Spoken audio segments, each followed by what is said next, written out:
जय माता दी दोस्तों यारों, इस साल एकादशी का व्रत 4 मई शनिवार के दिन रखा जाएगा। हिंदू पंचांग के अनुसार 3 मई 2024 दिन शुक्रवार को रात्रि 11:02 पर वैशाख माह के कृष्ण पक्ष के एकादशी तिथि की शुरुआत होगी। वहीं इसका समापन अगले दिन 4 मई 2024 दिन शनिवार को रात्रि 08:03 पर होगा। इस कारण से 4 मई को वरुथिनी एकादशी का व्रत किया जाएगा। हिंदू धर्म में वरुथिनी एकादशी का बहुत महत्व माना जाता है। इस दिन विधि विधान के साथ पूजा करने के साथ कुछ विशेष उपाय करने से भी जीवन में सुख समृद्धि का वास होता है। मान्यता है कि अगर इस दिन भगवान विष्णु और माता लक्ष्मी की पूजा की जाए तो भाग्योदय होता है और सत्कर्मों में वृद्धि होती है। वरुथिनी एकादशी को पूरे श्रद्धा भाव से करने वाले व्रती को सभी भौतिक सुखों की प्राप्ति होने के बाद अंत में मोक्ष मिलता है।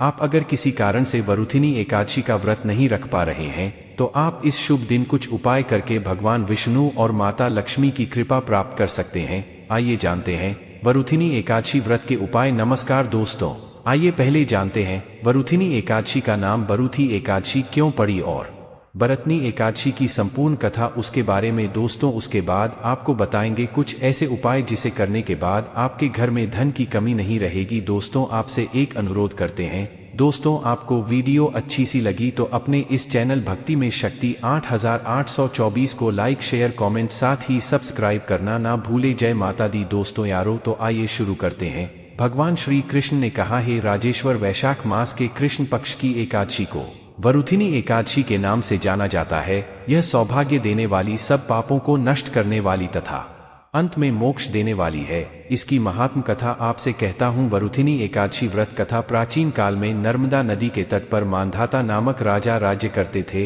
वह अत्यंत दानशी तथा तपस्वी थे। एक दिन जब वह जंगल में तपस्या कर रहे थे तभी न जाने कहां से एक जंगली भालू आया और राजा का पैर चबाने लगा। राजा पूर्ववत अपनी तपस्या में लीन रहे। कुछ देर बाद पैर चबाते चबाते भालू राजा को घसीट कर पास के जंगल में ले गया। राजा बहुत घबराया मगर तापस धर्म अनुकूल उसने क्रोध और हिंसा न करके भगवान विष्णु से प्रार्थना की। करुण भाव से भगवान विष्णु को पुकारा। उसकी पुकार सुनकर भगवान श्री हरि विष्णु प्रकट हुए और उन्होंने चक्र से भालू को मार डाला। राजा का पैर भालू पहले ही खा चुका था। इससे राजा बहुत ही शोकाकुल हुए। उन्हें देह की देखकर भगवान विष्णु बोले, हे वत्स, शोक मत करो, तुम मथुरा जाओ और वरुथिनी एकादशी का व्रत रखकर मेरी वराह अवतार मूर्ति की पूजा करो। उसके प्रभाव से पुण्य सुदृढ़ अंगों वाले हो जाओगे। इस भालू ने तुम्हें जो काटा है यह तुम्हारे पूर्व जन्म का अपराध था। भगवान की आज्ञा मानकर राजा मांधाता ने मथुरा जाकर श्रद्धा पूर्वक वरुथिनी एकादशी का व्रत किया। इसके प्रभाव से राजा शीघ्र ही पूर्ण, सुंदर और संपूर्ण अंगों वाला हो गया। इसी एकादशी के प्रभाव से राजा मांधाता स्वर्ग गए थे। जो भी व्यक्ति भय से पीड़ित है उसे वरुथिनी एकादशी का व्रत रखकर भगवान विष्णु का स्मरण करना चाहिए। इस व्रत को करने से समस्त पापों का नाश होकर मोक्ष मिलता है।